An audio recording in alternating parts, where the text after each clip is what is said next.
আমি আগামীকাল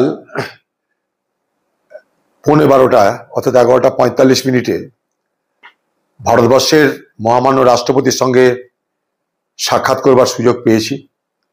আমি আগামীকাল তাই মহামান্য রাষ্ট্রপতির সঙ্গে দেখা করতে যাব। আমার যাওয়ার উদ্দেশ্য হচ্ছে বাংলার পরিযায়ী শ্রমিকরা ভারতবর্ষের যেখানে যেখানে সমস্যার সম্মুখীন হচ্ছেন, উৎপীড়িত নিপীড়িত হচ্ছেন, তাদের বিষয়টাকে সমাধান করার জন্য দরবার করতে।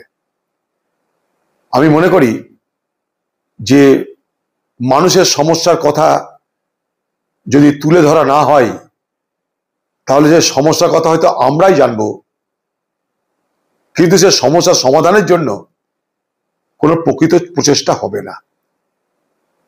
তাই মানুষের সমস্যার সমাধানের জন্য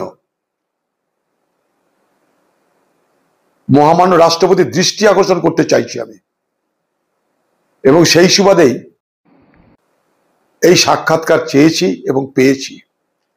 আমি চাইছি এই সাক্ষাৎকারের সুযোগে বাংলার পরিযায়ী শ্রমিকরা কোন কোন রাজ্যে আছেন, তাদের কি কি সমস্যা হচ্ছে, আপনারা যদি কোনোভাবে ফেসবুকের মাধ্যমে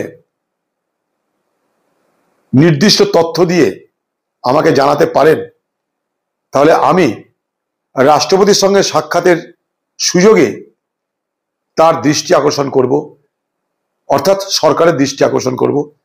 আমি বিশ্বাস করি শুধু বসে থাকলে হবে না, দাবি করলে সব সমস্যার সমাধান হয় না আমি জানি, কিন্তু অনেক সমস্যার সমাধান হয়, এটাও আমি জানি।